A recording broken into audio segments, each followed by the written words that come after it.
Make your bed before changing the world. In the book Thoughts, Marcus Aurelius has a saying that translates into modern language like this: if you talk about anything, talk about it. After eating, you have to clean the bowl.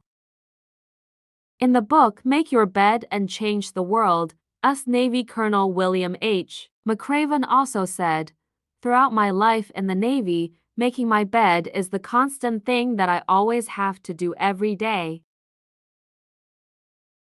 It's my first task of the day, and getting it right is important. It demonstrates my discipline. It demonstrates attention to detail, and at the end of the day, it reminds me that I accomplished something to be proud of, no matter how small the task." The above two lines came to me almost at the same time, to remind myself of an important reason to live, about the scope of what we should care about. It is focus on yourself.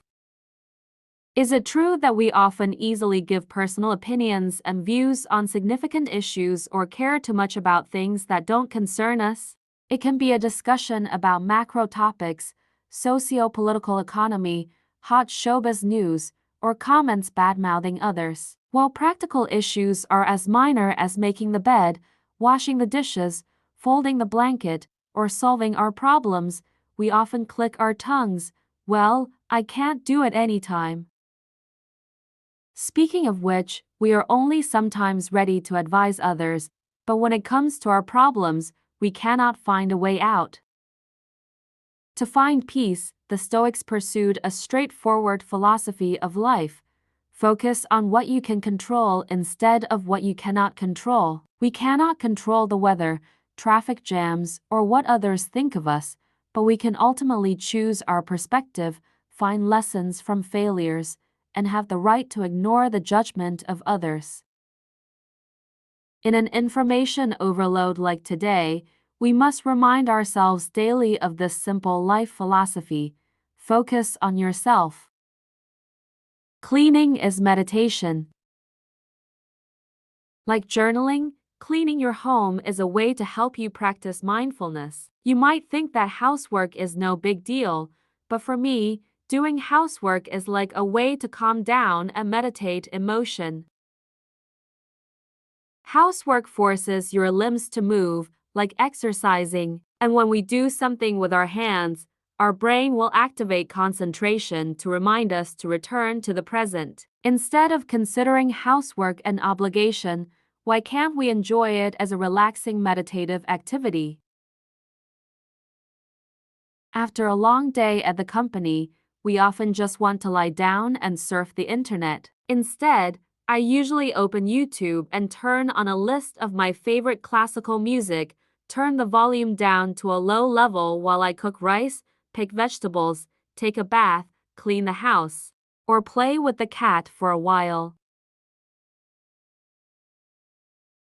When washing vegetables, I pay attention to each leaf thoroughly. When slicing meat, I will focus on each movement, feeling the softness of the flesh at my fingertips. I listen to the bubbling sound of boiling water and the jingling sound of spoons and spatulas. I like watching him slowly eat the food I make or the moment we clean up together. I like the small but cozy and clean kitchen. Even though I'm busy, I always try to keep the kitchen clean, with knives, chopping boards, dried bowls, and chopsticks neatly arranged. I love the feeling of pressing my face against the pillow. The pillowcase smells like sunshine and soap. I love waking up daily and entering the bathroom with the faint scent of roses. I love my house because besides 8 hours at work, we spend most of our time at home. Happiness is so close that we don't even realize it. The truth is that if you don't pay enough attention, you will miss many precious moments.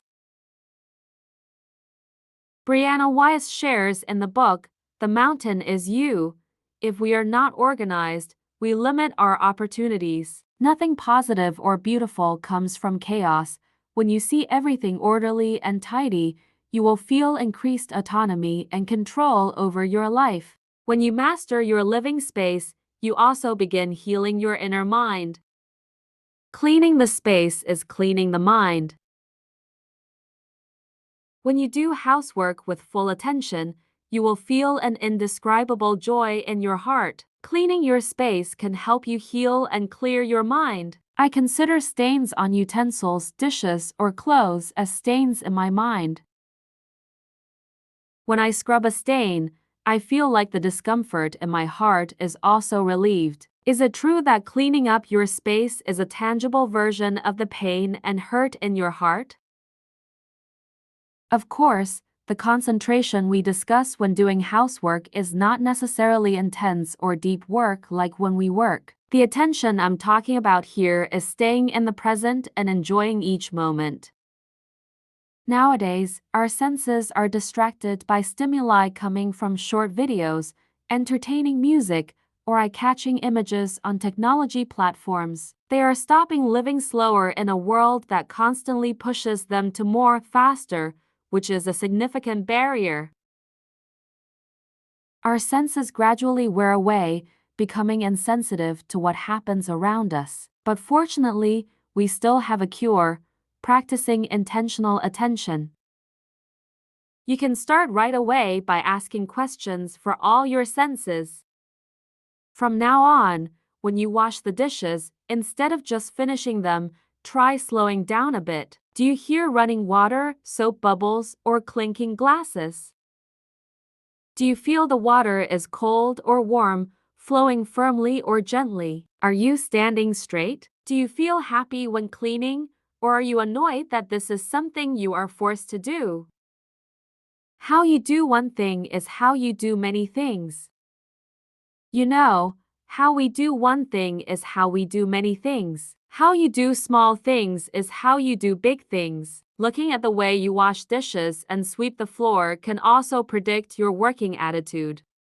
Doing small things with a cheerful, thoughtful attitude is one of the signs that proves how you do big things with the same mindset. That's when you choose a lifestyle that focuses on you. You know how to narrow the scope of items you want attention to.